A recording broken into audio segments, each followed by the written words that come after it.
ठीक है। आज की जो हमारी डेली रूटीन वाली लाइफ है उसमें हम लोग ज़्यादातर ऐसी चीज़ें अब खाने लगे हैं जो कि पैक्ड फूड जिनको हम कहते हैं। तो फूड प्रोसेसिंग का मतलब है कि जो भी रॉ मटेरियल हमें मिलता है एग्रीकल्चर से, है ना, उस एग्रीकल्चर मटेरियल को हम प्रोसेस करके और उसको क्या करते हैं, रेडी टू ईट बनाते हैं, मतलब कि खाने के तुरंत उसको खाने योग्य बनाते हैं। जैसे कि मान लो आलू है, ठीक है, जैसे मान लीजिए हमने खेत में गेहूं उगाया, है ना। अब गेहूं से हम क्या क्या चीज़ें कर सकते हैं, गेहूं से हम आटा बना सकते हैं, फिर आटे से हम क्या बना लेंगे, रोटी बना लेंगे या ब्रेड बना लेंगे, जो भी हमको बनाना हो, या फिर हम बिस्कुट भी बना सकते हैं, बिस्किट, है ना, वो भी बना सकते हैं। आटे से कई सारी चीज़ें बनती है। तो ये जो प्रोसेस हुआ गेहूँ से लेकर के ब्रेड बनाते तक का या गेहूँ से लेकर रोटी बनाने तक का, ये पूरा जो प्रक्रिया है, जो प्रोसेस है, इसी को हम क्या कहते हैं, फूड प्रोसेसिंग, खाद्य संस्करण। ठीक है, इस खाद्य संस्करण की हम परिभाषा क्या लिख सकते हैं फूड प्रोसेसिंग की, कि जो भी रॉ मटेरियल है, रॉ मटेरियल का मतलब कोई भी फसल हमारी, है ना, फसल में गेहूं हो सकती है, चना हो सकता है ना, या फिर सब्जियां हो सकती हैं, दूसरी कोई भी चीज़, आलू हो सकता है, जैसे आलू के चिप्स खाते हैं हम लोग, तो आलू का चिप्स भी क्या है, रेडी टू ईट, पैकेट खोलो और खा लो। तो आलू से आलू का चिप्स बनाने तक का जो सफ़र है उसको हम क्या कहेंगे, फूड प्रोसेसिंग कहेंगे। ठीक है, फिर या फिर आपने जैसे कि मान लीजिए पैक्ड, आपको आजकल तो पैक्ड सारी चीज़ें मिलने लगी है, दूध भी मिलता है पैक्ड, है ना, दही भी मिलता है, उसके बाद में पीनट्स मिलते हैं, आलू का चिप्स तो मिलता है, कुरकुरे मिलते हैं जो कि हम चावल से बना सकते हैं, बिस्किट मिलते हैं, नमकीन मिलता है। तो ये सारी चीज़ें फूड मटेरियल है, खाने वाली चीज़ें हैं। और ये सब कैसे बनेंगी, ये कोई ना कोई प्रोसेस होगा इनका, है ना, जहाँ से रॉ मटेरियल से लेकर तक के और फिनिशिंग प्रोडक्ट बनने तक का पूरा जो सफ़र है उसी को हम क्या कहेंगे, फूड प्रोसेसिंग।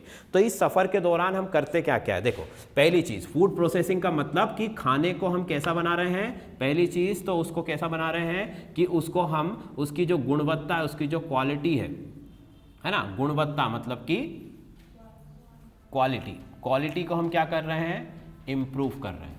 फाइन, क्वालिटी को क्या कर रहे हैं, इंप्रूव कर रहे हैं, पहली चीज़, है ना। दूसरा चीज़ इसमें हम क्या कर सकते हैं कि उसका जो लाइफ है ना, उसको इंक्रीज कर रहे हैं, लाइफ को बढ़ा रहे हैं, मतलब उसका आयु काल जो है वो क्या कर रहे हैं, आयु काल बढ़ा रहे हैं। ठीक, तीसरी बात कि इसकी वैल्यू बढ़ा रहे हैं हम, ठीक है, वैल्यू का मतलब उसका मूल्य बढ़ा रहे हैं, उसकी कीमत बढ़ा रहे हैं। और तीसरा लास्ट इसमें हम एक और चीज़ बोल सकते हैं, ठीक है, कि उसको रेडी टू ईट बना रहे हैं, रेडी टू ईट, ठीक है, मतलब कि सीधा आप उसको खा सकते हो, सीधा खाने के लिए, खाने के योग्य बना रहे हैं। अब इन चारों चीज़ों को आप समझो। सबसे पहले गुणवत्ता बढ़ाई मैंने, क्वालिटी इंप्रूव की, है ना। क्वालिटी कैसे इंप्रूव कर सकता हूं मैं, जैसे मान लो गेहूं मैंने उगाया खेत में, खेत से गेहूं आया मेरे घर पर, है ना, तो सबसे पहले हम क्या करते हैं, गेहूं को बीनते हैं, है ना। बीनने का मतलब उसमें से मिट्टी वगैरह जो भूसी है वो सब क्या करते हैं, अलग कर लेते हैं। छोटे साइज के जो गेहूं है उसको अलग कर लेंगे, छन्ना लगा के उसको छान लेंगे। तो बीनना हो गया, छानना हो गया, ये सब क्या कहलाएगी, उसकी ग्रेडिंग कहलाएगी, मतलब जिससे उसकी क्वालिटी क्या होगी, इंप्रूव होगी, है ना। दूसरी चीज़, जैसे मान लो आलू उगाया मैंने, आलू को मैं लेकर आऊँगा खेत में से, तो उसमें मिट्टी लगी होती बहुत सारी, तो उसको मैं धोऊंगा अच्छे से, फिर उसकी ग्रेडिंग करूँगा। ग्रेडिंग का मतलब कि सेम शेप वाले, साइज़ वाले जो आलू है उनको एक तरफ रखूंगा, छोटे आलू को अलग छांट लूंगा। तो ये भी उसकी हमने क्या कर ली है, क्वालिटी का थोड़ा सा इंप्रूवमेंट कर लिया। इस क्वालिटी मैनेजमेंट से, इस ग्रेडिंग से क्या फ़ायदा होगा हमको, उसकी वैल्यू मिल जाएगी, मिलेगी कि नहीं मिलेगी। भाई मिट्टी वाला गेहूँ का भाव मंडी में जाओगे तो कम मिलेगा, और साफ गेहूँ का भाव क्या होगा, ज़्यादा मिलेगा। ठीक है, होगा कि नहीं होगा। तो ये चीज़ हो गई पहली की गुणवत्ता बढ़ जाएगी उससे। हम फूड प्रोसेसिंग के अंदर पहली चीज़ कर ही क्या रहे हैं, गुणवत्ता बढ़ा रहे हैं, क्वालिटी बढ़ा रहे हैं। ठीक है, और क्वालिटी बढ़ाने से हमें क्या फायदा हो रहा है, क्वालिटी बढ़ाने से उसकी वैल्यू बढ़ेगी। उसी को हम ग्रेडिंग करना कहते हैं, उसी को हम क्वालिटी इंश्योरेंस कहते हैं, या QC डिपार्टमेंट होता है बड़ी बड़ी इंडस्ट्रीज में, है ना, क्वालिटी कंट्रोल डिपार्टमेंट। कौन सा डिपार्टमेंट, क्वालिटी कंट्रोल। उसमें रॉ मटेरियल की क्वालिटी क्या की जाती है, चेक की जाती है। ठीक है, चाहे वेजिटेबल से लेकर के कोई सा भी प्रोडक्ट हो एग्रीकल्चर से रिलेटेड। ठीक है, तो क्वालिटी हमने इसकी बढ़ा ली।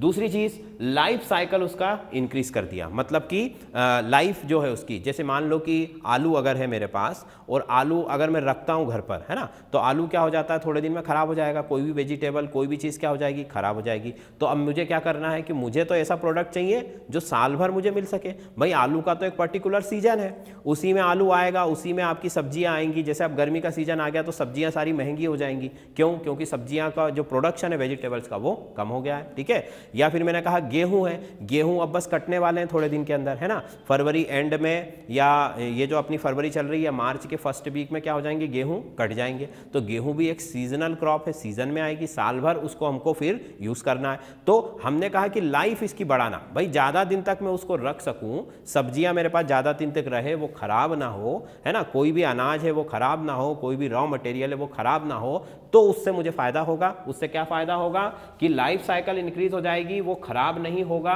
तो उससे हमें बेनिफिट ज्यादा मिलेगा। जैसे आलू का चिप्स का पैकेट है, वो खराब होता है क्या? नहीं होता है। क्यों नहीं होता है? क्योंकि उसके अंदर हम क्या भर के रखते हैं, नाइट्रोजन भर के रखते हैं। नाइट्रोजन गैस होती है उसके अंदर, जिसकी वजह से उसका जो हम कह सकते हैं कि डिकम्पोजिशन है वो रुक जाता है, ठीक है। इस वजह से जो है आलू का चिप्स खराब नहीं होता है। आपका कोई भी फूड मटेरियल है, बिस्किट वगैरह है, कोल्ड ड्रिंक्स है, जूस है, ये सारी चीज़ें खराब क्यों नहीं होती ज़्यादा देर तक? क्यों? क्योंकि उनके अंदर कुछ ना कुछ प्रिजर्वेटिव मिला जाए, है ना। प्रिजर्वेटिव के बारे में भी मैं आपको बता देता हूँ, ठीक है। इनको कहा जाता है परिरक्षक। क्या कहा जाता है? खाद्य परिरक्षक। खाद्य परिरक्षक, इनका क्या काम है देखो जरा, फूड प्रिजर्वेटिव, इंग्लिश में क्या बोलते हैं इसे? Food preservative. ये फूड को प्रिजर्व करने का काम करते हैं, ठीक है। अब इसमें से कुछ नेचुरल होते हैं और कुछ कैसे होते हैं, केमिकल्स होते हैं। नेचुरल जैसे धूप में सुखा लो, है ना, हम धूप में सुखाते हैं चीज़ों को, किस लिए सुखाते हैं? प्रिजर्व करने के लिए। हम जैसे घर में मान लो हमने कुछ बनाया, धूप में डाल दिया, सूख गया अच्छे से, और उसके बाद में हमने उसको प्रिजर्व करके रख लिया और साल भर उसका यूज़ कर सकते हैं, ठीक है।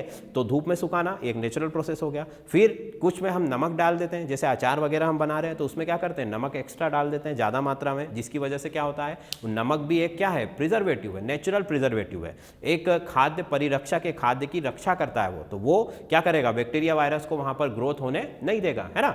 दूसरी चीज, कुछ आर्टिफिशियल आएंगे। आर्टिफिशियल का मतलब केमिकल्स, जिनको हम खाद्य चीजों के अंदर डाल देंगे, जिसकी वजह से बैक्टीरिया वायरस का ग्रोथ जो है वो क्या हो जाएगा, खत्म हो जाएगा, रुक जाएगा, और हमारा जो खाना है वो खराब। देखो खाना खराब कैसे होता है, जैसे मान लो मेरे पास ये रखा हुआ है, ये कोई एक सब्सटेंस है खाने का, अब ये किसी बर्तन में मैंने रखा हुआ है, ठीक है। अब बर्तन में रखा तो क्या हुआ कि इस बर्तन में मैंने ढक्कन लगा दिया, अब ये जितना खाली है यहाँ पर तो हवा है, और हवा के अंदर क्या है, बैक्टीरिया वायरस सारी चीज़ें हैं, ठीक। अब मैं इसको ऐसा भी नहीं कर सकता हूँ कि भाई इस ढक्कन को कभी खोलूंगा ही नहीं, मैं खोलना भी पड़ेगा, है ना। तो अगर मान लो इसमें एयर आपने एक बार निकाल भी दी और जैसे ही आप ढक्कन खोलोगे वो फिर से आ जाएगी, मतलब एयर आ गई तो बैक्टीरिया वायरस सारे आ गए, है ना, और सारे आ गए तो क्या होगा, फिर आपका जो फूड है वो खराब होने लगेगा। अब मैंने अगर इसमें नमक डाल दिया तो नमक क्या करता है, देखो NaCl डाल दिया नमक, तो नमक क्या करेगा, ये बैक्टीरिया वायरस आया यहाँ पर, और जैसे ही वो नमक वाले सॉल्यूशन पर बैठेगा, है ना, तो नमक क्या करता है, नमक जैसे ये नमक का पानी है मान लो पूरा, है ना, सॉल्यूशन है, इस पर बैक्टीरिया आके बैठा तो ये क्या करता है, ये बैक्टीरिया के अंदर का जो वाटर है, जो पानी है, उसको खींच लेता है ना। इस प्रक्रिया को हम क्या कहते हैं, बाह्य परासरण, मतलब एक्सो ऑस्मोसिस। क्या कहा जाता है इसको, एक्सो ऑस्मोसिस, है ना। ये एक टर्म है आपका, मैं लिख देता हूं यहां पर, एक्सो ऑस्मोसिस। इसका मतलब कि बैक्टीरिया या वायरस या जो भी फॉरेन सब्सटेंस आया है उसका जो लिक्विड है ना, वो सेल है, एक सेल के अंदर सेल साइटोप्लाज्म हो गई सही, तो उसके लिक्विड को नमक का सॉल्यूशन क्या कर लेता है, खींच लेता है।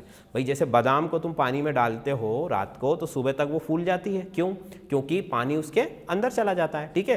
तो वहां पर जो है ये फिनोमिना रिजर्व हो रहा है, रिवर्स हो रहा है ना। रिवर्स का मतलब कि आप बैक्टीरिया जैसे ही आकर बैठेगा उसके अंदर का लिक्विड कहाँ जाएगा, कंसंट्रेटेड सॉल्यूशन में आ जाएगा। देखो जहां पर सॉल्यूशन कंसंट्रेटेड है, गाढ़ा है, वहां पर लिक्विड तनु विलयन जो है वो सांद्र विलयन की तरफ जाएगा। जैसे मान लो ये दो चीज है मेरे पास, ये बीकर है, बीकर में मैंने यहां पर एक तरफ जो है सिंपल वाटर रख रखा है ना, और एक तरफ जो है वो क्या है, NaCl का पानी है, कंसंट्रेटेड वाटर, ठीक है। ये कंसंट्रेटेड है, ये सिंपल है, ठीक है। अब क्या होगा, ये बीच में मैंने एक छन्नी लगा रखी है, एक सेमी परमेबल मेम्ब्रेन। कौन सी मेम्ब्रेन है, सेमी परमेबल मेम्ब्रेन। ये मेम्ब्रेन क्या कर रही है कि ये मेम्ब्रेन, अब यहां पर आप देखो कि NaCl का जो सॉल्यूशन है इसमें पानी ज्यादा है या जो प्योर वाटर है उसमें पानी ज्यादा है, पानी ज्यादा किसमें है, इस वाले में पानी ज़्यादा है, क्योंकि इसमें तो सिर्फ पानी ही है, नमक है क्या, नहीं है, इसके अंदर नमक भी है। भाई जैसे मान लो ये भी 1 लीटर है और ये भी कितना है, 1 लीटर है, दोनों का अमाउंट सेम है, 1-1 लीटर, पर इस 1 लीटर में से कुछ अमाउंट नमक का है, मतलब यहाँ पानी कम है, और इस 1 लीटर में पूरा 1 लीटर क्या है, पानी है, मतलब कि ये पतला है और ये कैसा है, गाढ़ा है। इसको बोलेंगे कंसंट्रेटेड और इसको बोलेंगे डाइल्यूट। ठीक, अब जैसे ही मैं इनको सेमी परमेबल मेम्ब्रेन के बीच में रखूंगा तो क्या होगा कि पानी जो है आपका, है ना, पानी किस तरफ से किस तरफ जाएगा, पानी जहां पर ज्यादा होगा वहां से कम वाले की तरफ जाएगा, इस तरह से, है ना।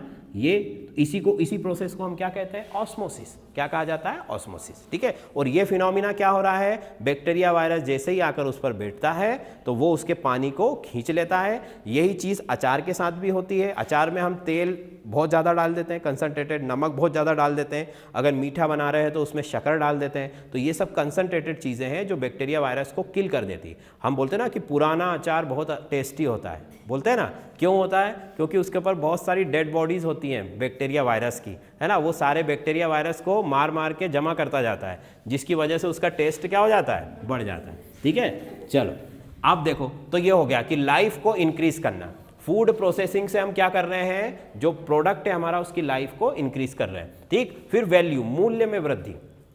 आलू 5 रुपए किलो मिल जाएगा सीजन पर 10 रुपए किलो, और एक आलू का छोटा सा चिप्स भी 5 या 10 रुपए का मिलता है। ठीक है, तो मतलब वैल्यू में कितना अंतर आ रहा है कि नहीं आ रहा है। तो यहाँ पर जो रॉ मटेरियल है उसके कंपैरिजन में जो फाइनल प्रोडक्ट है उसकी वैल्यू में जमीन आसमान का अंतर है। तो यही तो प्रोसेसिंग का कमाल है। वो जो पूरा आपका कॉस्ट बढ़ा है वो किसकी वजह से बढ़ा है, प्रोसेसिंग की वजह से बढ़ा है। ठीक, फिर रेडी टू ईट, सीधा खाने योग्य, सीधा खा जाओ। सीधा खाने योग्य मतलब कि जैसे ही आप मार्केट से खरीदते हो और डायरेक्ट आप उसको ईट कर सकते हो, खा सकते हो। जैसे कि अभी बताया मैंने आपको, बिस्किट है, कोल्ड ड्रिंक है ना, जूस है, पैकेट सारे आते हैं मार्केट से, आप उनको डायरेक्ट खोल के खा सकते हो। ठीक है, तो ये 4 चीजें हम करते हैं किसके अंदर, फूड प्रोसेसिंग के अंदर। ठीक है, फूड प्रोसेसिंग के अंदर 4 चीजें होती है। इन चारों को फटाफट लिख लो। तो पहला क्वालिटी, दूसरा उसकी लाइफ इंक्रीज करेंगे, तीसरा उसकी वैल्यू इंक्रीज करेंगे, चौथा उसको रेडी टू ईट बनाएंगे। अब देखो फूड प्रोसेसिंग कितने प्रकार की होती है, इसको मिटा देते हैं हम। फूड प्रोसेसिंग जो है वो मुख्य रूप से 3 टाइप्स की होती है, 3 प्रकार की होती है ना। तो मैं यहां लिखता हूं टाइप्स, या हम इसको लिख सकते हैं प्रकार। ये प्रकार को हमने उसके अलग अलग ग्रेड के हिसाब से रखा है। तो देखो पहला हम लिख सकते हैं प्राइमरी। क्या लिख सकते हैं, प्राइमरी, है ना, प्राइमरी फूड प्रोसेसिंग, मतलब कि प्राथमिक खाद्य परिरक्षण। प्राथमिक खाद्य परिरक्षण, प्राथमिक में क्या होगा देखो प्राइमरी के अंदर हमको क्या करना है, प्राइमरी के अंदर हम क्या करते हैं कि किसी भी सिंपल फिजिकल मेथड के थ्रू, देखो फूड प्रोसेसिंग के में हम 3 मेथड यूज करते हैं। कितनी मेथड यूज करते हैं, 3, है ना। यहां पर पहले मैं मेथड का नाम लिख देता हूं। पहली मेथड है हमारी फिजिकल मेथड। फूड प्रोसेसिंग के अंदर कितनी मेथड यूज करेंगे हम, 3, है ना। तो पहली है फिजिकल मेथड, मतलब कि भौतिक विधियां। दूसरी आपका आएगा केमिकल मेथड, मतलब कि रासायनिक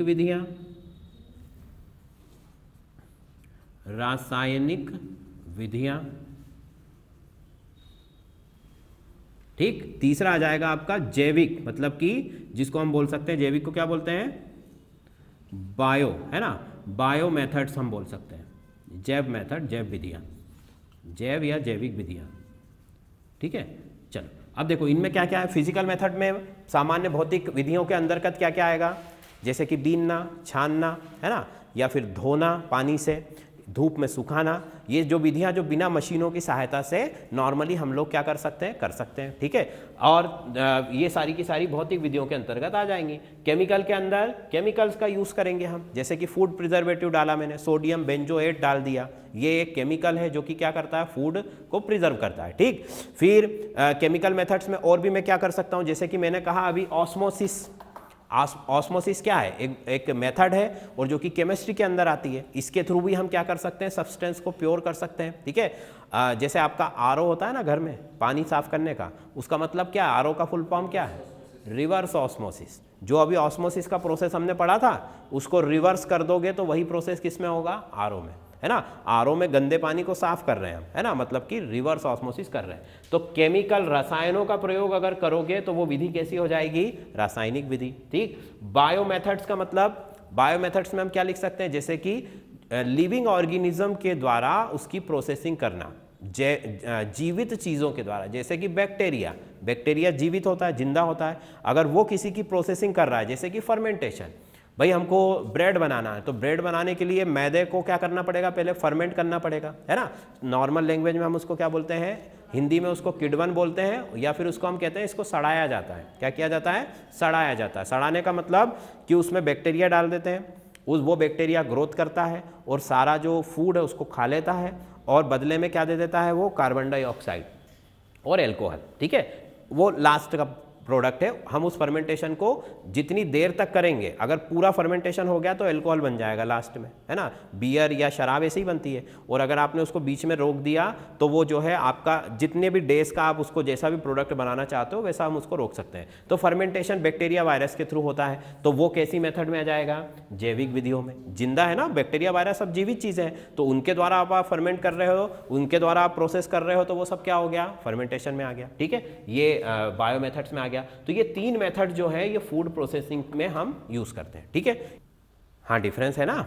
देखो, एक्सोऑस्मोसिस का मतलब ये हुआ कि ये मैंने रखा यहाँ पर लिक्विड, है ना, और ये मेरे पास है, मान लो ये बैक्टीरिया है, तो इस बैक्टीरिया से बाहर अगर लिक्विड जाता है किसी भी सेल के या किसी भी ऑब्जेक्ट के बाहर, तो मैं उसको कहूँगा एक्सोऑस्मोसिस, ठीक है। रिवर्स ऑस्मोसिस का मतलब ये है कि जैसे कि ये हमने कंटेनर लिया, उसमें सेमी परमेबल मेम्ब्रेन लगाई, उसमें एक तरफ पानी भर दिया और दूसरी तरफ क्या कर दिया, नमक का पानी भर दिया, ये NaCl और ये नॉर्मल वाटर। अब पानी कहाँ से कहाँ जाएगा, इधर से उधर जाएगा, जाएगा कि नहीं जाएगा, तो ये तो ऑस्मोसिस हो गया। पर अब इससे हमको फायदा हो रहा है क्या, भाई हमारा साफ पानी वापस किस में जा रहा है, नमक वाले पानी में, तो इससे हमको कोई बेनिफिट है क्या, नहीं है। तो हम क्या करेंगे, हम चाहते हैं कि नमक वाले जो सॉल्यूशन है उसमें से पानी निकल के कहाँ जाए, इधर, और नमक यहीं रह जाए, तो हमारा पानी साफ हो जाएगा। तो फिर उसमें हम क्या करते हैं, ऊपर से प्रेशर अप्लाई करते हैं, है ना। प्रेशर कैसे अप्लाई करेंगे, देखो भाई जरा, प्रेशर ऐसे अप्लाई करेंगे कि उसके ऊपर आपने लगा दिया पिस्टन, है ना, और इस पिस्टन को हम ऊपर से दबाते हैं। पिस्टन को आप ऊपर से दबाओगे तो पानी जो इधर आ रहा था वो वापस किधर जाने लगेगा, इधर आने लगेगा। इस प्रक्रिया को बोला जाता है रिवर्स ऑस्मोसिस, ठीक है। तो रिवर्स ऑस्मोसिस जो है बिना एक्सटर्नल प्रेशर के नहीं हो सकता, ठीक है, बाहरी बल आपको उसमें लगाना पड़ेगा। आरओ में भी बिजली आपको चाहिए ना, कि ऐसे ही काम करेगा वो, बिजली तो चाहिए, या फिर जो नॉर्मल फिल्टर है उसको आपको हाइट पे रखना पड़ेगा तो वो नीचे साफ पानी देगा, है ना। तो कुछ ना कुछ आपको उसमें पोटेंशियल तो देना पड़ेगा, काम करना पड़ेगा, तभी रिवर्स ऑस्मोसिस होगा, अदरवाइज नहीं होगा। पर एक्सो ऑस्मोसिस के लिए कोई एक्सटर्नल प्रेशर की जरूरत नहीं है, वो तो अपने आप ही होता है, ठीक है। तो देखो भाई ये 3 विधियां हो गई। अब आगे चलो, तो प्राइमरी फूड प्रोसेसिंग, इसमें हम क्या करते हैं, प्राइमरी जो मेरे पास फूड प्रोसेसिंग है उसके अंदर मैं क्या करूंगा, उसके अंदर में नॉर्मल जो मेथड्स है मेरे पास, फिजिकल मेथड्स, उन मेथड्स के थ्रू मैं उनकी ग्रेडिंग करूंगा, है ना। तो पहली चीज मैं क्या लिख सकता हूं कि मैंने ग्रेड किया उसको, है ना, ग्रेड किया। दूसरा, मैंने उसको क्लीन किया, साफ किया, ग्रेड किया, क्लीन किया, है ना। मतलब ग्रेड करने को हिंदी में हम कह सकते हैं कि उसकी हमने उसका क्वालिटी जो है ना, उसकी गुणवत्ता बढ़ाई, हमने उसका गुण बढ़ाया, ठीक। उसको साफ किया, उसको वॉश भी कर सकता हूं मैं, धो भी सकता हूं, वॉश कर सकता हूं, है ना। तो ये जो नॉर्मल मेथड्स हैं, फिजिकल मेथड्स, इससे मैंने क्या किया, इससे मैंने प्राइमरी जो फूड प्रोसेसिंग है उसके अंतर्गत ये सारी चीज़ें आती है, ठीक है। किसान जो खेत में काम कर लेगा वो सबकी सब प्राइमरी हो जाएंगी, है ना। धोना, सुखाना, बीनना, छानना, या फिर वो जो आपका जो ग्रेविटी सेपरेशन आता है, वो इस तरीके का एक एपरेटस आता है, उसमें भी ग्रेडिंग हो जाती है, छोटे दाने बड़े दाने अलग अलग हो जाते हैं, वो उससे भी कर सकते हैं, ठीक है।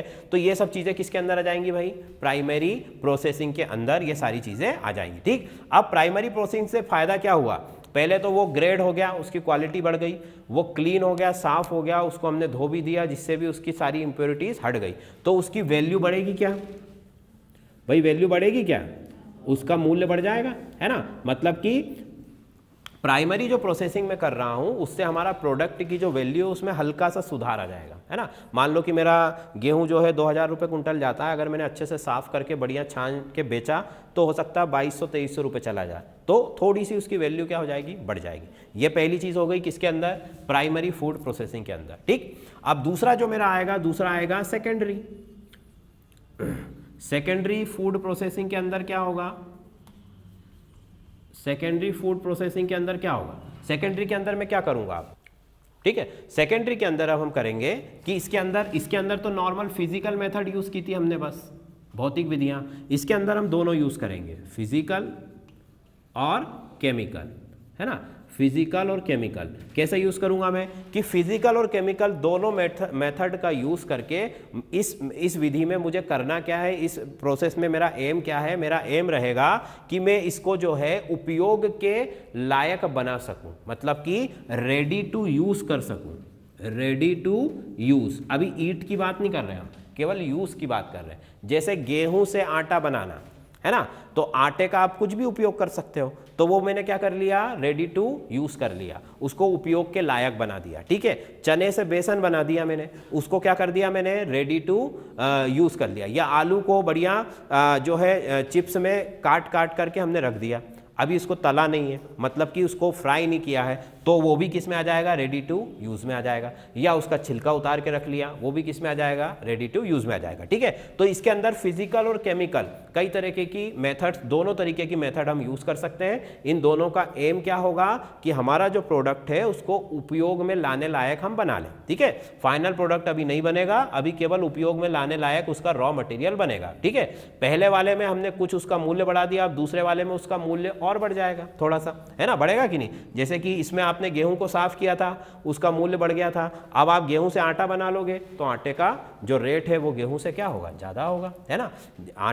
आटे का रेट गेहूं से क्या होगा, ज्यादा होगा। और अगर आप पैकेट वाला अच्छे से रहते हो, प्रोसेस वाला, तो और ज्यादा होगा उसका मूल्य। ठीक है। तो ये दो चीज हो गई, प्राइमरी और सेकेंडरी। तो प्राइमरी में हम ग्रेडिंग करते हैं, सेकेंडरी में हम उसको रेडी टू यूज बनाते हैं। वो तो फिनिशिंग के लिए मिलाया जाता है। देखो मैदा मिलाने से क्या होता है, जैसे आप टिफ़िन वगैरह की भी जो रोटी खाते हैं, कुछ लोग यहाँ बाहर से आए हुए रहते हो कि नहीं, कौन कौन है जो बाहर से आकर है, बाहर से आए हुए, बाहर के जो बच्चे होते हैं जो ज़्यादातर मेज़ या टिफ़िन यहाँ का खाना खाते हैं, तो वो लोग क्या करते हैं कि जो आटा होता है उसके अंदर वो मैदा मिलाते हैं थोड़ा सा। उससे होता क्या है कि उससे पहली चीज़ कि उनका जो प्रोडक्ट बनता है, मतलब जो रोटी बनती है, वो उसकी फिनिशिंग बहुत अच्छी होती है, दिखने में बहुत अच्छी होती है, गोरी चिकटी बिल्कुल, है ना। दूसरी चीज़, जैसे आप गेहूं की रोटी बनाओगे ना, तो गेहूं की रोटी अगर आप उसको बेलते हो, है ना, तो बेलने में और मैदे की रोटी को बेलने में, दोनों में आसान कौन होगा, मैदा। क्योंकि मैदे में जो जिसको हम क्या बोलते हैं, इलास्टिसिटी, वो लोच जो होता है वो मैदे के अंदर ज़्यादा होता है, उससे रोटी पतली बनती है और फैलती ज़्यादा है ना। तो उनका मटेरियल भी कम लगेगा। भाई आपको कहाँ एक रोटी, 6 रोटी देते हैं वो, शायद एक टिफ़िन में 5 या 6, है ना। तो वो 6 रोटी देंगे, तो 6 रोटी में मान लो अगर उसमें मैदा मिक्स है तो 200 ग्राम में 6 रोटी बन जाएगी। और अगर मैदा मिक्स नहीं है तो वो 250 ग्राम के आसपास पहुंच जाएगी। तो उनका 50 ग्राम का वहाँ भी फ़ायदा हो रहा है, उनका प्रोडक्ट अच्छा बन रहा है, उनको उनका जो प्रोसेसिंग है, मतलब रोटी बनाने की जो विधि, उनका जो भी बाइयाँ वगैरह जो भी उनको बनाने में आसानी होती है ना, इस वजह से वो उसमें मैदा मिला देते हैं। ठीक। अब देखो ये चीज़ हो गई। अगला है टर्शरी मेथड, मतलब कि तृतीयक फूड प्रोसेसिंग या तृतीयक खाद्य प्रसंस्करण। तृतीयक में क्या करेंगे भाई, हम तृतीयक के अंदर में क्या करूंगा, टर्शरी के अंदर, है ना, तो उसके अंदर में करूंगा तीनों मेथड का यूज कर सकता हूं, फिजिकल, केमिकल और बायो।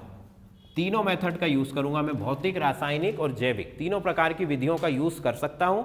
और इस जो स्टेप है, इसका जो मेन मोटिव होगा वो क्या होगा, उद्देश्य क्या होगा, रेडी टू ईट बनाना। क्या बनाना, रेडी टू ईट। ठीक है। मतलब कि सीधा उसको खाया जा सके, उस प्रोडक्ट में उसको बदलना, सीधा खाने योग्य उसको बनाना। ठीक है, रेडी टू ईट। ये टर्शरी मेथड का उपयोग होता है। अब कैसे बना सकते हैं भाई, जैसे कि हमने आलू चिप्स बनाए, आलू को तल लिया। सबसे पहले आलू को देखो पूरा प्रोसेस क्या होता है, आलू आया खेत से, और आलू जैसे ही ज़मीन से निकलता है तो वो उसका जो टेम्परेचर है वो बढ़ना शुरू हो जाता है, मतलब वो ख़राब होना शुरू हो जाता है ना। अब ख़राब होना शुरू होगा तो उसको टेम्परेचर हमको हमेशा क्या करके रखना है, कम करके रखना है। हम सबसे पहले उसको क्या करते हैं, धो डालते हैं। धोने से क्या होता है कि उसका जो पूरा धूल मिट्टी है वो सब अलग हो जाती है। उसके बाद वो फैक्ट्री में जाता है तो उसकी ग्रेडिंग होती है, अलग अलग मशीनें होती है जो छोटे आलू से लेकर बड़े आलू तक सबको क्या कर देती है, सेपरेट कर देती है। जो बहुत छोटा मटेरियल है उसको वो दूसरे यूज़ में ले लेगी, है ना, उसकी चिप्स नहीं बनाएगी वो, क्योंकि चिप्स फिर छोटी छोटी बनेगी। तो जो अच्छी उनको जो क्वालिटी उनके हिसाब से रहेगी चिप्स की, उसके हिसाब से वो आलू सेलेक्ट करेगी। फिर आलू का छिलका उतारा जाता है ना। अब देखो घर में कैसे छिलका उतारते हैं हम, चाकू से निकाल लेते हैं, है ना। तो वो तो हमारे घर का जो थोड़ा बहुत आलू है सब्जी बनाना उसके लिए करते हैं। अब फैक्ट्री में जब इतने लार्ज स्केल पर जो टनों आलू आ रहा है उसका छिलका निकालने नहीं बैठेंगे वो, है ना। तो वो क्या करते हैं, वेपर के थ्रू, जो भाप होती है उसके द्वारा उसका छिलका निकालते हैं। ठंडे आलू के ऊपर जैसे ही गरम गरम भाप छोड़ी जाती है पानी की, है ना, तो वो क्या होता है, ऊपर का जो छिलका है उसका वो सिकुड़ जाता है और आसानी से क्या हो जाता है, निकल जाता है। फिर हल्का सा उसमें पीलर लगाते हैं वो, है ना, छीलने वाली मशीन है, और वो छिलका पूरा क्या कर देती है, वो उतार देती है। तो उससे होता क्या है कि जैसे चाकू से आप छिलका निकालोगे तो उसके साथ कुछ आलू भी चला जाता है, आप चाहे कितना ही पतला छिलका निकालने की कोशिश करो, पर वेपर के थ्रू जब वो निकालते हैं तो उससे उनका जो प्रोडक्ट जो आलू है उसका कुछ भी नुकसान नहीं होता है। ठीक है, ये हो गया। फिर उसके बाद वो क्या करेंगे, उसको स्लाइस करेंगे मशीन से। स्लाइस करने के बाद उसको एक बार पानी में हल्का सा बॉईल करेंगे, और बॉईल करने के बाद उसको सुखा के और कहाँ डाल देंगे, सीधा तेल के अंदर। तेल के अंदर डालने के बाद उसको फ्राई करके उसमें मसाले वसाले डाल के और पैकिंग यूनिट में डाल के और उसके प्रोडक्ट को क्या कर लेंगे, वो रेडी टू ईट बना देंगे। मतलब उसमें क्या क्या चीज़ की उन्होंने, फिजिकल मेथड कौन कौन सी हो गई, आलू को धोना, आलू को सेलेक्ट करना, ये सब चीज़ें फिजिकल में आ गई, है ना। उसके बाद में जैसे आप ऑयल में जब डालोगे तो वो बर्न होगा, तेल में तलोगे आप उसको तो वो केमिकल प्रोसेस हो गया, उसका केमिकल स्ट्रक्चर चेंज हो जाएगा, है ना। उसके बाद में यहाँ पर उसकी जैविक जो प्रोसेस है,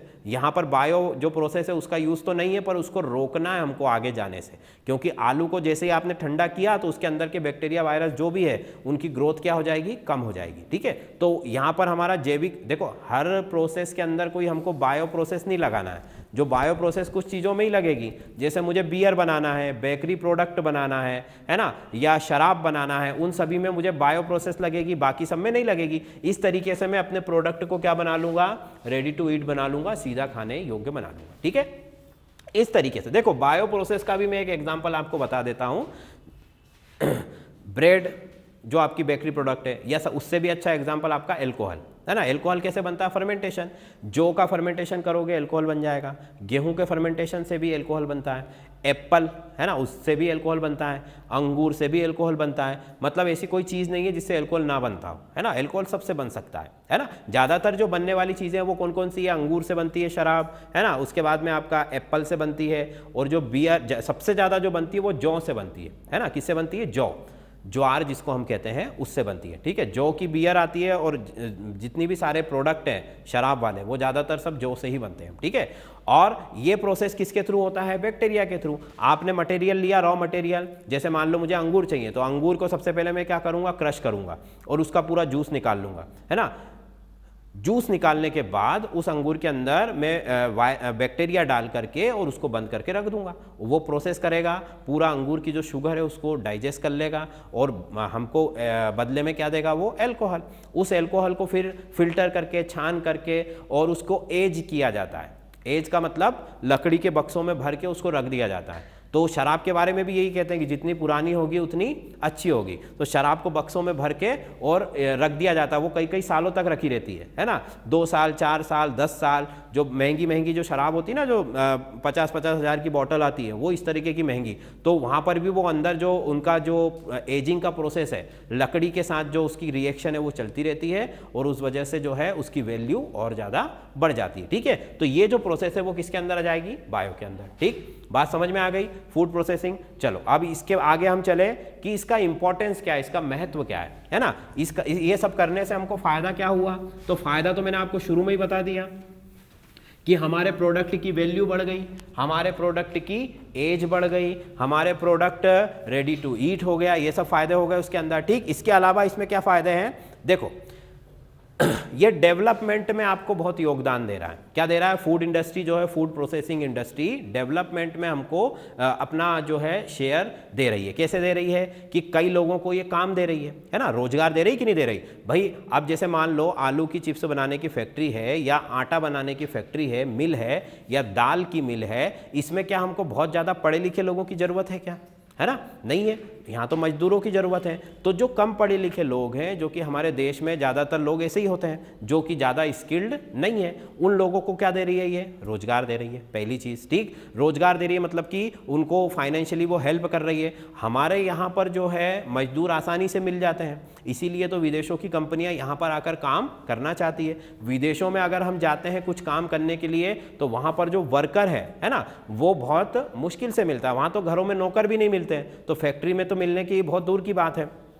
तो वहाँ पर क्या होता है कि लोग कम है और इसी वजह से वहाँ पर जो है उनकी जो प्राइस है, मतलब जो उनका मजदूरी जिसको हम बोलते हैं लेबर कॉस्ट, वो कैसी होती, ज़्यादा होती। हमारे यहाँ पर लोग ज़्यादा है ना, एक को बुलाओगे तो 10 आ जाएंगे। तो मजदूर चौक पे चले जाओ आप सुबह सुबह, वहाँ पर कितने सारे लोग खड़े होते हैं। तो कहने का मतलब कि पहली चीज़ ये डेवलपमेंट कर रही है ना। डेवलपमेंट में पहली चीज़ क्या है, आपका रोजगार दे रही है। किसको रोजगार दे रही है, वो अनस्किल्ड पर्सन को, जो कि लोग ज़्यादा पढ़े लिखे नहीं है ना। तो पहली चीज़ हम लिख सकते हैं कि ये रोजगार प्रदान कर रही है। रोजगार प्रदान कर रही है किसको, किसको, एक हम कह सकते हैं एक औसत व्यक्ति को, एक औसत व्यक्ति को, एक एवरेज पर्सन जो है, जो कम पढ़ा लिखा है, अनस्किल्ड है ना, अनस्किल्ड है, मतलब कि उसमें ज़्यादा योग्यता नहीं है। इसके बाद अगर मैं बात करूं अर्थव्यवस्था की भारत में, तो भारत जो निर्यात करता है ना, निर्यात का मतलब क्या होता है, एक्सपोर्ट। जो निर्यात करता है, जो बाहर के देशों को भेजता है, उसमें लगभग 13% इस इंडस्ट्री का योगदान है ना। कितने परसेंट, 13% हम लिख सकते हैं एक्सपोर्ट। एक्सपोर्ट मतलब कि निर्यात, 13% का ये निर्यात करती है। मतलब जो भी निर्यात हमारे यहाँ होता है उसमें 13% जो है हमारे इस तरीके के प्रोडक्ट होते हैं। देखो, एग्रीकल्चर से रिलेटेड ज़्यादा प्रोडक्ट को हम बाहर नहीं भेजते हैं। क्यों, दो कारण। पहला तो हमारे यहाँ पर उसका कंजप्शन हो जाता है, हमारे यहाँ इतने सारे लोग हैं कि उसको हम क्या कर लेते हैं, कंज्यूम कर लेते हैं, खा लेते हैं, है ना। दूसरी चीज़ कि हमारे यहाँ जो रेशो है फसलों को उगाने का, वो बड़ा ही अजीब सा है। मतलब जैसे मान लो आप मध्य प्रदेश में हैं, तो यहाँ पर ज़्यादातर लोग क्या उगाते हैं, सोयाबीन, गेहूँ या चना, है ना, ये 3 चीज़ें फसलें उगाते हैं। तो अब जो हमारे यहाँ ज़्यादा होगा वो तो हम बेच देंगे बाहर, और जो नहीं होगा वो हमको बाहर से खरीदना पड़ेगा। तो हमारे यहाँ के किसानों का सबसे बड़ा प्रॉब्लम क्या है कि मैनेजमेंट नहीं है। कि भाई मान लो देश के अंदर एक साल के अंदर मुझे 10 किलो टमाटर चाहिए, 10 किलो दाल चाहिए, 10 किलो गेहूँ चाहिए, ये सारी चीज़ें मुझे चाहिए, है ना। उसमें मुझे ड्राई फ्रूट्स भी चाहिए, उसमें मुझे फल भी चाहिए, सब्जी भी चाहिए। तो ये रेशो जो है वो किसी को पता नहीं होता है। बस उन्होंने आस पड़ोस में जो उगा रहा है उन्होंने भी उगा लिया और ले जा करके मंडी में बेच दिया, है ना। तो इस तरीके से मैनेजमेंट की वजह से हम बहुत कम निर्यात कर पाते हैं। अगर मान लो, और दूसरी चीज़ हमको बाहर से लेना भी ज़्यादा चीज़ें पड़ती हैं। जैसे दालें हम बाहर से बुलवा रहे हैं, क्यों, क्योंकि हमारे यहाँ लोग उगा ही नहीं रहे हैं। तो अगर ये सब चीज़ों का ध्यान रखते हुए एग्रीकल्चर किया जाए कि आपको एक साल के अंदर इतना गेहूँ चाहिए और हमको इतना ही उगाना है बस, है ना, ताकि हमारी ज़रूरत पूरी हो जाए, और इस तरीके से अगर उगाओगे तो क्या होगा, सारी चीज़ें हमको बाहर से कहीं से लेना नहीं पड़ेगी। और दूसरा, हमारा जो इम्पोर्ट है, सॉरी एक्सपोर्ट है, वो क्या हो जाएगा, बढ़ेगा, है ना। अब देखो, इम्पोर्ट बढ़ाने से फ़ायदा क्या है। आपने कहा कि भाई हम पैसा दे रहे हैं और सामान ले रहे हैं, बात खत्म करो। उससे होता यह है कि जब हम विदेश को पैसा देते हैं तो उसको हमको उसकी करेंसी में देना पड़ता है ना। जैसे मान लो अमेरिका से मैंने कोई चीज़ खरीदी, उसको मैं पैसा दूंगा तो क्या रुपया लेगा क्या, वो तो डॉलर लेगा। और डॉलर लेगा तो हमारा जो विदेशी मुद्रा भंडार है ना, जो हमारी जो फॉरेन करेंसी का जो स्टोर है वो क्या होगा, कम होगा। और अगर वो कम होगा तो हमारे रुपए की वैल्यू क्या हो जाएगी, कम हो जाएगी इंटरनेशनल मार्केट में। और रुपया कम हो गया तो महंगाई क्या हो जाएगी, बढ़ जाएगी। तो ये सब चीज़ें एक दूसरे से जुड़ी हुई है। इसीलिए जितना ज़्यादा हम बाहर के देशों को चीज़ें भेजेंगे, है ना, बेचेंगे, तो हमारा जो वैल्यू है वो क्या होगा, बढ़ेगा। बात समझ में आ गई। तो 13% जो है एक्सपोर्ट में इसका शेयर है, ठीक। अगर मैं बात करूं जीडीपी की, तो जीडीपी में 2% का शेयर है इसका। किसकी बात कर रहा हूं मैं, फूड प्रोसेसिंग इंडस्ट्री की, है ना, फूड प्रोसेसिंग इंडस्ट्री की जीडीपी में 2%। इंडस्ट्री के विकास में मतलब उद्योग धंधों के विकास में, है ना, उद्योग धंधे। उद्योग धंधे से मतलब क्या हुआ भाई, जैसे कि मान लो आटा बनाने की मिल है, उसने किसी किसान के साथ टाई अप कर लिया कि भाई मुझे इतना गेहूं चाहिए रहेगा साल भर, आप उगा के दो और जो है मैं आपको उसके बदले में पैसा दूंगा, है ना। तो ये एक किसान डायरेक्ट किससे जुड़ गया है, एक इंडस्ट्री से जुड़ गया है ना। तो यहाँ पर जो है उसका भी डेवलपमेंट होगा और किसान का भी डेवलपमेंट होगा। तो उद्योग धंधों को विकसित करने में भी फूड इंडस्ट्री का क्या है, बहुत बड़ा योगदान है। और यहाँ पर जो है लगभग 11% का इसका शेयरिंग है, ठीक है। उद्योग धंधे इंडस्ट्री को डेवलप करने के लिए 11% का जो है शेयरिंग इसके अंदर आता है, ठीक। अब मैं इन्वेस्टमेंट की बात करूं, निवेश, इन्वेस्टमेंट का मतलब क्या है, निवेश। तो निवेश की अगर बात करूं तो 6% जो है इसका इन्वेस्टमेंट इसके अंदर होता है। अभी हमारे यहाँ पर इसका ज़्यादा इन्वेस्टमेंट लोग इसमें नहीं करते हैं, उसकी भी कई वजह हैं, वो आगे अभी मैं बताऊंगा आपको, है ना। तो निवेश जो है 6%, जीडीपी का 2%, एक्सपोर्ट 13% और उद्योग धंधों के विकास के लिए 11%, ठीक। फिर रोजगार की हमने बात करी थी अभी, है ना। रोजगार में ये लगभग 12.8% लोगों को रोजगार देती है ना। 12.8% लोगों को क्या करती है, रोजगार देती है, ठीक। ये इसका परसेंट हो गया, तो ये कुछ परसेंटेज हो गया आपके। इसका अगर अमाउंट बताऊं तो 13 मिलियन होता है। कितना होता है, 13 मिलियन। 1 मिलियन मतलब कितने, 10 लाख, मतलब कि 1,30,00,000 लोगों को रोजगार देती है। कौन सी इंडस्ट्री, फूड प्रोसेसिंग इंडस्ट्री। बात समझ में आ गई। तो वही तो चीज़ गवर्नमेंट भी किसानों को समझाने की कोशिश करती है, पर हमारे यहाँ पर क्या होता है कि जनरली जो परंपरा से चीज़ें चली आ रही हैं उससे लोग हटना नहीं चाहते। भाई परिवर्तन से डरते हैं, वो चेंज होने से डरते हैं। उन्होंने कहा कि भाई अगर हमने कुछ नया उगाया, फ़ायदा नहीं हुआ, तो फिर आसपास के लोगों की देखा देखी होती है हमारे यहाँ पर ज़्यादा, कि अगर गांव में इसने सब्जी लगा दी है तो अगले साल सब सब्जी लगाने लगेंगे। एक ने किराने की दुकान खोल डाली, है ना। तो वहाँ पर हमारे देश के अंदर यही तो कमी है। अभी जो सरकार ने नया बिल लेके आई है वो उनको यही चीज़ समझाना चाह रही है कि भाई इस बिल से हमको ये फ़ायदे होंगे, पर वो लोग अपना जो परंपरागत चीज़ें हैं, है ना, जो सालों से चली आ रही है उससे हटना नहीं चाहते हैं किसान। इसी वजह से तो सारी प्रॉब्लम हो रही है हमारे देश के अंदर। तो ये सब चीज़ें धीरे धीरे आएंगी, अवेयरनेस लाना पड़ेगी किसानों के अंदर, उनको समझाना पड़ेगा। जितने ज़्यादा किसान पढ़े लिखे हो रहे हैं, चीज़ें सुधर रही हैं। ऐसा नहीं है कि अभी तक, अगर पुराने टाइम से आप कंपेयर करोगे तो बहुत चीज़ें सुधर चुकी है ना। और आने वाले 10, 15, 20 सालों में जो है चीज़ें सुधरेंगी, धीरे धीरे होगा काम, ठीक। चलो अब देखो, अगला इसका जो फ़ायदा है वो है हमारा कि ये लिंकेज बना रही। लिंकेज मैंने बताया था कि किसानों के बीच में और उद्योग धंधों के बीच में क्या बना रही है, लिंकेज, है ना।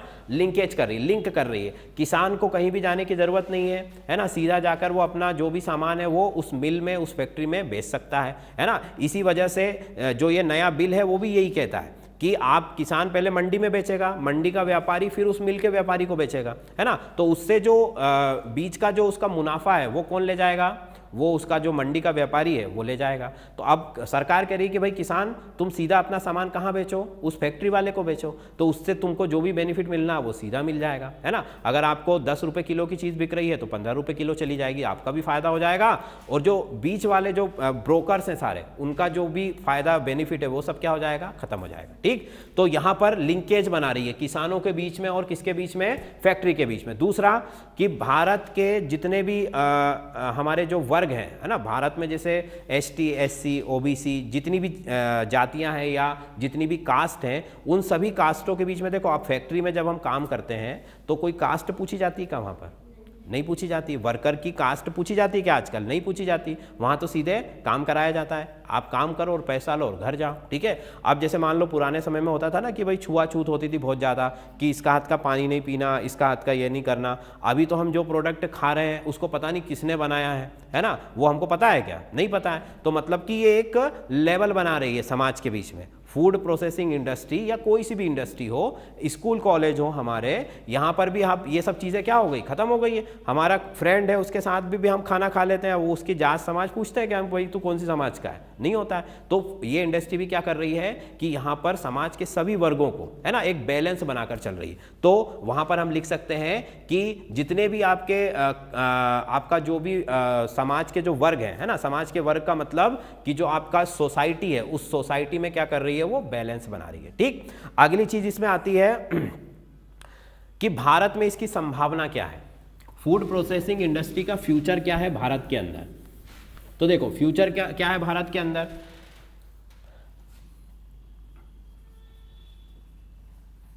फ्यूचर इन इंडिया, इंडिया में इसका क्या भविष्य। देखो भारत के अंदर या कोई भी उद्योग धंधा अगर आपको लगाना है तो उसके लिए क्या क्या चीजें चाहिए। देखो उसके लिए सबसे पहले तो क्या चाहिए, फील्ड चाहिए, जमीन चाहिए कि नहीं चाहिए। ज़मीन चाहिए। उसके बाद हमको क्या चाहिए, वर्कर चाहिए। वर्कर का मतलब मजदूर, और मजदूर भी कैसे चाहिए, सस्ते चाहिए। अगर ज़्यादा महंगे मजदूर होंगे तो प्रोडक्ट की कॉस्ट क्या हो जाएगी, बढ़ जाएगी। फील्ड हो गई, वर्कर हो गया। उसके बाद बेसिक फैसिलिटी चाहिए, जैसे कि इलेक्ट्रिसिटी चाहिए, है ना, या फिर वाटर चाहिए, पानी चाहिए, या फिर आपको ट्रांसपोर्ट चाहिए। ट्रांसपोर्ट मतलब सड़कें वगैरह चाहिए, है ना, ये होगा दूसरा। इसके बाद अगला आप देखो तो अगला और क्या चाहिए, रॉ मटेरियल। रॉ मटेरियल जो है आसानी से मिल जाना चाहिए। रॉ मटेरियल आसानी से मिल जाना चाहिए, कच्चा माल, ठीक है, कच्चा माल मिल जाएगा। ठीक, अगला इसके बाद आप इसमें और क्या कर सकते हो कि जो रजिस्ट्रेशन का प्रोसेस है ना, सरकार से रिलेटेड जो भी डॉक्यूमेंटेशन होता है, जैसे आपको मुझे फैक्ट्री लगाना है कोई, तो मैं क्या करूँगा, सरकार से अनुमति तो लेना पड़ेगी ना। तो वो अनुमति लेना जो है जितना सरल होगा, जितना आसानी से परमिशन मिल जाएगी, लाइसेंस मिल जाएगा, उतनी ही उद्योग धंधे तेजी से बढ़ेंगे। होता क्या है हमारे यहाँ पर, कई सारे भ्रष्टाचार बहुत ज़्यादा होता है, करप्शन, है ना, तो अभी मैं उसको भी समझाऊंगा। तो पंजीयन जो होता है आपका, है ना, पंजीयन का मतलब रजिस्ट्रेशन, है ना, ये कैसा होना चाहिए, ईजी होना चाहिए, आसान होना चाहिए। ठीक, उसके बाद में ये कुछ बेसिक चीज़ें हैं जो किसी भी इंडस्ट्री के लिए बहुत ज़रूरी होती है ना। तो देखो, आप पहले बात करें ज़मीन की, तो ज़मीन हमारे भारत में अच्छी खासी अवेलेबल है ना।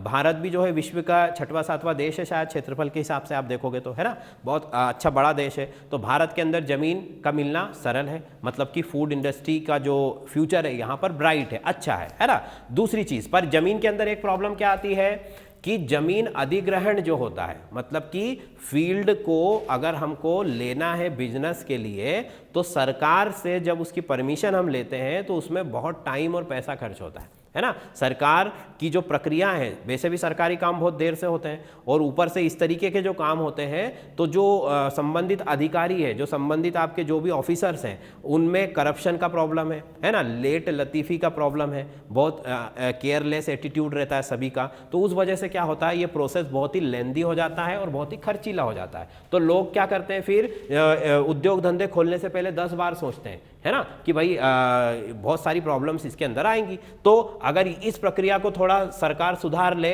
तो यहाँ पर जो है चीज़ें आसान हो सकती है। ठीक, वर्कर का तो कोई प्रॉब्लम नहीं है हमारे देश के अंदर, है ना, वर्कर जैसे चाहो वैसे मिल जाएंगे, सस्ते मिल जाएंगे। इलेक्ट्रिसिटी भी का भी कोई प्रॉब्लम नहीं है। इंडिया के अंदर अच्छे खासे प्लांट लगे हुए हैं, न्यूक्लियर पावर प्लांट लग रहे हैं, है ना, तो इलेक्ट्रिसिटी का जो प्रॉब्लम है वो भी नहीं होता है। हो सकता है महंगी मिले थोड़ी, पर मिल जाएगी। ठीक है, वाटर का भी कोई प्रॉब्लम नहीं है, वाटर भी यहाँ पर आसानी से मिल जाएगा। ठीक है, ट्रांसपोर्ट का भी कोई प्रॉब्लम नहीं है, क्योंकि सड़कें वगैरह जो हैं दूसरे देशों की तुलना में, है ना, आप सीधा वहाँ नहीं पहुँच जाना हमको अमेरिका, वहाँ की बात अलग है। दूसरे देशों की तुलना में हमारे देश की तुलना हम कर रहे हैं, तो उसके कंपैरिजन में देखोगे तो ये सारी चीज़ें आसानी से हमारे यहाँ पर क्या होती है, मिल जाती है। ठीक, रॉ मटेरियल, इसकी भी कोई कमी नहीं है, किसान उगा करके देगा, जितना चाहो आप उतना, आपको जो चाहिए वो मिल जाएगा। फल चाहिए, सब्जी चाहिए, अनाज चाहिए, है ना, आलू चाहिए, गेहूँ चाहिए, जो चाहिए मिल जाएगा। ठीक, पंजीयन की प्रक्रिया, पंजीयन जो रजिस्ट्रेशन आप कराओगे फैक्ट्री का, है ना, वो पंजीयन कैसा होना चाहिए, ईजी होना चाहिए, करप्शन उसके अंदर नहीं होना चाहिए, है ना। जैसे कि फूड इंडस्ट्री से रिलेटेड, जैसे फूड एंड ड्रग इंस्पेक्टर होता है, एक ऑफिसर होता है फूड इंस्पेक्टर करके, तो वो जो होता है, जैसे हम सुनते हैं ना कि भाई दिवाली के टाइम पर नकली मिठाइयों को पकड़ा, ऐसा पेपर में आता है कि यहाँ पर नकली मावा मिला, तो ये सब चीज़ें कौन करते हैं, ये फूड इंस्पेक्टर करता है ना, वो जाकर क्वालिटी चेक करता है, और नहीं होता है तो वो कार्रवाई करता है। तो वहाँ पर अगर जैसे कि कोई भी इंडस्ट्री आप लगाओगे फूड से रिलेटेड, आलू का चिप्स बनाना हो, आपको कुरकुरा बनाना हो, तो उसको जाकर के आपको पहले मनाना पड़ेगा, किसको, फूड इंस्पेक्टर को, है ना। और अब हमारे यहाँ पर जो है सबसे ज़्यादा प्रॉब्लम करप्शन का है, उसको मतलब कि आपको एक पर्टिकुलर पेमेंट हर महीने पहुँचाना पड़ता है, ये सच्चाई है ना, ऐसा होना नहीं चाहिए पर ऐसा होता है। और इसी वजह से जो है फूड इंडस्ट्री जो है वो लोग जो है बहुत सोचते हैं कि भाई एक जो भी हमारा बेनिफिट होगा उसमें से एक शेयर तो पहले उन ऑफिसर्स को देना पड़ेगा, है ना, उसके बाद हमारे लेबर्स को देना पड़ेगा, उसके बाद हमारा कॉस्ट निकालना पड़ेगा, और जो बचेगा फिर वो हमारा फायदा होगा। ठीक है, तो पंजीयन की प्रक्रिया, जमीन अधिग्रहण की प्रक्रिया, अगर ये दोनों चीज़ें आसान हो जाएं तो क्या होगा, यहाँ पर फूड इंडस्ट्री की बाकी सारी जो भी फैसिलिटीज़ है वो हमारे यहाँ पर अच्छे से अवेलेबल है। ठीक है, ये हो गई चीज़। तो भारत के अंदर फूड इंडस्ट्री का जो फ्यूचर है वो अच्छा है, केवल दो चीज़ों को सुधारने की ज़रूरत है, इसके अलावा यहाँ पर कोई प्रॉब्लम नहीं है ना। और हमारे यहाँ तो जो है इन्वायरमेंट से रिलेटेड भी प्रॉब्लम नहीं होती है भाई, जिसका मन आ रहा है फैक्ट्री का पानी सीधा नदी में जा रहा है, कोई ट्रीटमेंट प्लांट नहीं है ना। विदेशों में आप ऐसा नहीं कर सकते हो। गंगा नदी इतनी मैली क्यों हो रही है, क्यों? क्योंकि वहाँ पर उनके किनारों पे सारी फैक्ट्रियाँ लगी हुई हैं। हर साल गंगा जी को साफ करते हैं और हर साल वो खराब हो जाती है वापस। क्यों? क्योंकि जो बाहर ऊपर से जो चीज़ें आ रही है उनको तो बंद करो पहले, सफाई करने से कोई फ़ायदा नहीं होगा। तो हमारे यहाँ पर जो सेफ्टी या जो हम कहें कि एनवायरनमेंट से रिलेटेड जो रूल्स हैं वो बहुत ही कैसे है, बहुत ही मतलब इलास्टिसिटी है उनके अंदर, बहुत ही लचीलापन है ना। वो ज़्यादा ध्यान नहीं देते। किसी भी मंत्री को थोड़ा बहुत पैसा दिया और उसने सारे साइन कर दिए और आप भले ही फिर चाहे नदी में सारा केमिकल डाल दो, कोई मतलब नहीं है। ये चीज़ें हमारे यहाँ पर होती है। तो इस वजह से भी फॉरेन की जो कंट्रीज़ हैं वो हमारे यहाँ फैक्ट्रियाँ बहुत अच्छे मतलब कि लगाने में उनको बड़ा मज़ा आता है, क्योंकि यहाँ पर उनको वो सारे रूल्स रेगुलेशन फॉलो करने नहीं पड़ते हैं जहाँ उनको उनके देश में करने पड़ रहे हैं, है ना। चलो, तो ये हो गया। इसके बाद क्या आ रहा है हमारे पास कि इसमें समस्याएं क्या क्या है, प्रॉब्लम्स। फूड इंडस्ट्री अगर आपको लगानी है तो उसमें क्या क्या प्रॉब्लम आएगी, तो प्रॉब्लम की और बात कर लेते हैं। प्रॉब्लम क्या क्या आ सकती है भाई, समस्याएं। सबसे बड़ी समस्या तो यही बता दी मैंने कि फील्ड, जमीन अधिग्रहण, है ना, फील्ड का अवेलेबिलिटी जो है वो। दूसरा, सरकारी कामकाज जो है वो, है ना। तीसरा, इसमें जो समस्या आ सकती है हमारे सामने, अंतराल, मतलब कि गैपिंग। गैपिंग क्या होती है उसको समझो। जैसे कि हमारे यहाँ पर सीजनल खेती होती है। जैसे मैंने गेहूं, अभी मैंने आपको बताया ना कि गेहूं मैंने उगाया, तो गेहूं किस सीजन में आएगा, अभी 1 महीना फरवरी से मार्च तक में गेहूं आपको जितना चाहिए ले लो, है ना। उसके बाद साल भर जो है गेहूं का प्राइस बहुत हाई रहेगा और आसानी से उपलब्ध नहीं होगा, है ना। तो मान लो मैंने अगर आटा मिल लगाई है, मुझे तो आटा बना के पैकेट बना के बेचना है, तो आटा मुझे सीजन में जब मुझे गेहूं मिलेगा तो मुझे सस्ता मिलेगा, आसानी से मिलेगा, अच्छी क्वालिटी का मिलेगा। तो पर जब सीजन चला जाएगा तो गैप जो आता है बीच में, है ना, तो वो गैपिंग की जो समस्या आती है हर प्रकार के रॉ मटेरियल में आएगी। वो चाहे वेजिटेबल हो, चाहे अनाज हो, है ना, चाहे दूसरी जो अंडरग्राउंड जो क्रॉप्स होती हैं वो हो, सब सीजन पे लगेंगी। तो सीजनल क्रॉप्स जो है आपकी, उन सीजनल क्रॉप्स की वजह से एक गैपिंग आ जाती है ना। 4 महीने का सीजन रहेगा, उसके बाद पूरा क्या हो जाएगा, 8 महीने तक वो चीज़ मिलेगी नहीं आपको। इस वजह से सबसे ज़्यादा फूड इंडस्ट्री को जो है प्रॉब्लम फेस करना पड़ती है। फिर उनको क्या करना पड़ता है, स्टोरेज करना पड़ता है, भंडारण करना पड़ता है कि गेहूं ले लिया इकट्ठा एक साथ और अपने यहाँ पर रख लिया, है ना, आलू ले लिया इकट्ठा एक साथ अपने यहाँ पर रख लिया, ठीक है। इस तरीके से उनको भंडारण करना पड़ता है। तो अंतराल की समस्या आती है ना। इसके बाद एक और इसमें समस्या है, देखो आपको मैंने करप्शन के बारे में बता ही दिया, है ना, आपको बता दिया मैंने। उसके बाद में एक और प्रॉब्लम है हमारी नीति, मतलब कि पॉलिसी, गवर्नमेंट की पॉलिसी। कैसी पॉलिसी भाई, केंद्र में सरकार है बीजेपी की, है ना, जहां पर लगी है फैक्ट्री वहां सरकार है मान लो कांग्रेस की, तो राज्य की नीति अलग, केंद्र की नीति अलग भाई। सेंट्रल पॉलिसी अलग है और स्टेट पॉलिसी अलग है, तो दोनों के बीच में बेचारी इंडस्ट्री क्या हो जाती है, पिस जाती है। इसी वजह से जो है इंडस्ट्री को लगाना यहाँ पर ये एक दिक्कत है। तो पॉलिसी, है ना, policy problem, central government and state government, इन दोनों के बीच का जो पॉलिसी का प्रॉब्लम है वो एक सबसे बड़ी समस्या है। बस ये 2-3 समस्या अगर हम सॉल्व कर लें तो कोई भी इंडस्ट्री हमारे यहाँ पर आसानी से क्या हो सकती है, ग्रो हो सकती है, ठीक। इसके अलावा इसके अंदर, है ना, ये सारी चीज़ें हो गई हैं। चलो।